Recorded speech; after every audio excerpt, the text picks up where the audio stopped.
তেল বাজারে ধস, ব্যারেল প্রতি $60 নিচে নেমেছে যুক্তরাষ্ট্রের তেলের দাম। যুক্তরাষ্ট্রের অপরিশোধিত তেলের দাম ব্যারেল প্রতি $60 নিচে নেমে গেছে, যা গত 5 মাসের মধ্যে সবচেয়ে কম। বিশেষজ্ঞদের আশঙ্কা, আগামী বছর বাজারে তেলের সরবরাহ এত বেশি হবে যে চাহিদার তুলনায় বিশাল পরিমাণ তেল অবিক্রিত থাকবে, ফলে দাম আরও কমে যেতে পারে।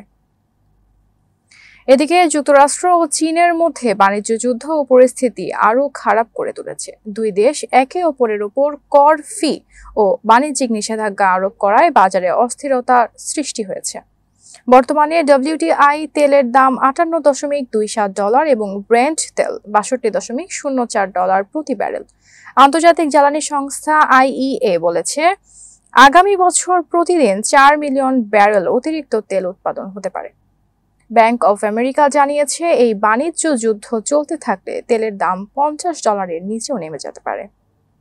পশ্চিম তীর সংযুক্তিকরণ ইস্যুতে যুক্তরাষ্ট্রের ক্ষুব্ধ প্রতিক্রিয়া।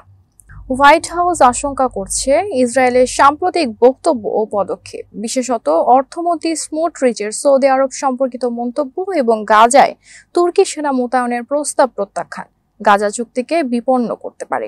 এদিকে মার্কিন ভাইস প্রেসিডেন্ট JD ভ্যান্স জানিয়েছেন, তিনি নেসেটের পশ্চিম তীর সংযুক্তিকরণ বিল নিয়ে বিস্মিত হয়েছেন। তিনি বলেন, যদি এটা রাজনৈতিক নাটক হয় তাহলে ছিল একেবারে নির্বুদ্ধিতা এবং এতে আমি অপমানিত বোধ করেছি।